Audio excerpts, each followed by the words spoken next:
Vacances. Visualiser les moments les plus réussis des dernières vacances et se charger de l'énergie positive de ces images de bonheur et de détente. Santé. Si l'on est en bonne santé, alors on est très heureux. Que demander de plus? Lâcher prise.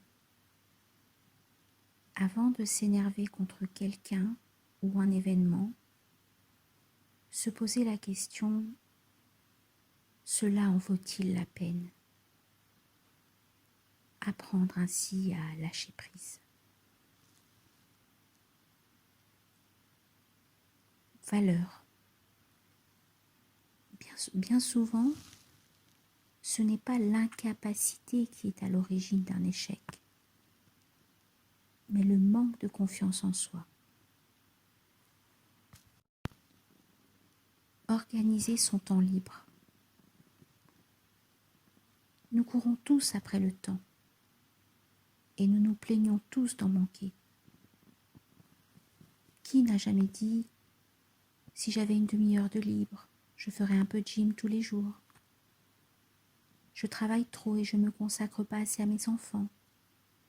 Ou encore, je n'ai pas une minute à moi pour lire alors que j'adore ça. Or, tout le monde peut s'octroyer des moments pour se consacrer à ce qui lui tient à cœur. Le manque de temps est souvent la conséquence d'un défaut d'organisation ou d'une mauvaise utilisation de nos loisirs. On voudrait faire de la gym? Que fait-on devant la télévision? On souhaite s'occuper davantage de ses enfants? Pourquoi s'attarder au bureau alors que l'on n'a pas grand-chose à y faire? S'interroger sur la façon dont on gaspille son temps libre.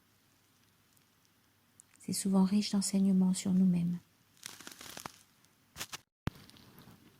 Adoucir la souffrance.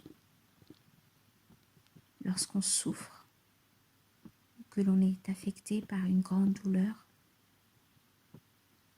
il faut penser à se mettre du baume au cœur en s'octroyant un petit plaisir. Pansement de l'âme. Ne pas hésiter à réconforter une personne dans la souffrance, même si cela paraît dérisoire ou inutile. Les paroles réchauffent le cœur et les mots sont les pansements de l'âme. Endurer les épreuves. Ne pas sous-estimer notre capacité à endurer et à surmonter les épreuves. On en sort grandi et plus fort. Les grands chênes, eux aussi, ont connu des tempêtes.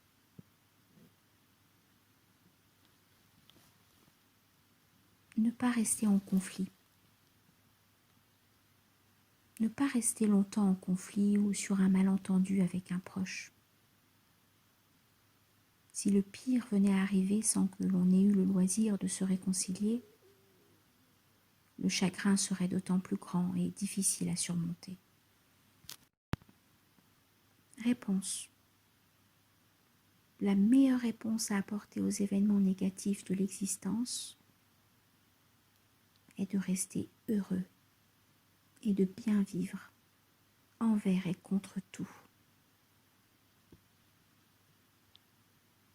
Quand il est trop tard.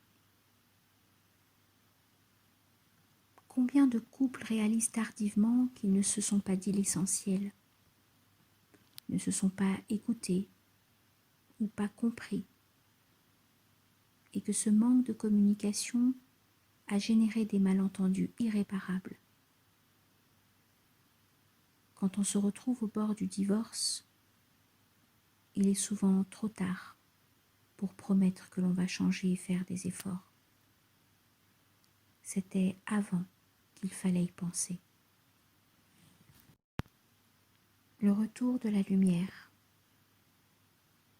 Gardez confiance, toujours. même dans les épreuves les plus difficiles. La nuit la plus sombre a toujours une fin lumineuse, rappelle un poème persan. Douceur. Quand on a connu le malheur,